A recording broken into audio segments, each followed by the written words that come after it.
আজকে আমি পরীক্ষা দিতে গিয়ে কি করলাম আর কি বড় একটা বাঁশ খেলাম সেটাই তোমাদের সাথে শেয়ার করব। আসসালামু আলাইকুম এভরিওয়ান, ইটস মি রুকাইয়া। এখন বাজে হচ্ছে সকাল ৯টা আর আমি হচ্ছে যাবো আমার মায়ের কাছে এখন। কারণ মুস্কানকে দিতে হবে। আমার মাই আমার শেষ ভরসা যার কাছে রেখে আমি হচ্ছে এভরিথিং কাজকর্ম করতে পারি।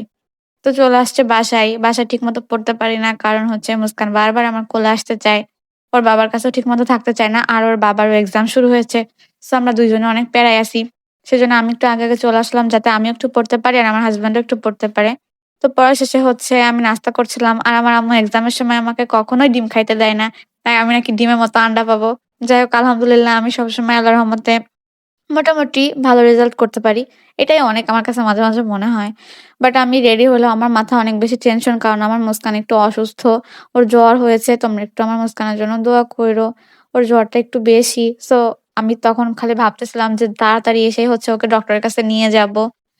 তাড়াহুড়ো করে হচ্ছে রেডি হচ্ছিলাম।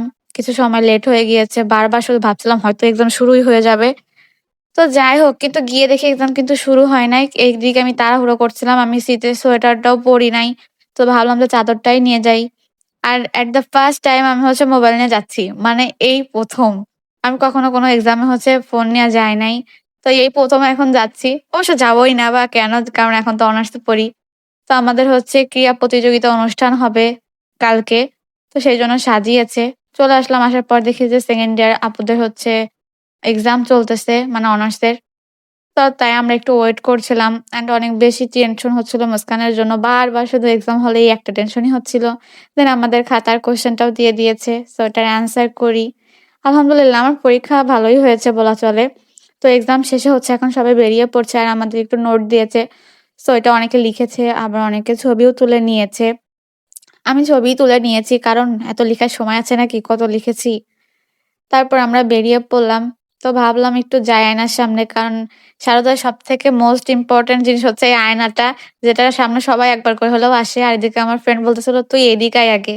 ও আমাকে দেখাচ্ছিল যে সাংস্কৃতিক অনুষ্ঠান হবে সেজন্য সাজাচ্ছে। তো আমাকে বলল, "যাবি কিনা?" তো আমি বললাম যে, "না, যাবো না।" কারণ আমার মেয়ে আছে, আমার মেয়েকে রেখে কোনোভাবেই আমার কোথাও যেতে মন চায় না। তারপর বেরিয়ে পড়লাম ম্যামের কাছে পড়তে যাওয়ার জন্য। আর পড়তে যাইতে যদি কোনো খাবার সামনে পড়ে, আমি খাবো না এটা তো অসম্ভব। দেন খাওয়া-দাওয়া করে চলে আসলাম ম্যামের কাছে। এখন একটু পড়াশোনা করি। কারণ এমনিতে তো কিছুই পড়ি না। এক্সামের আগে না পড়লে তো ডাহা ফেল করব আমি। তো আজকের মতো আল্লাহ হাফেজ অ্যান্ড তোমরা যারা ইন কোর্স পরীক্ষা দিয়েছো কেমন হয়েছে অবশ্যই জানাবা।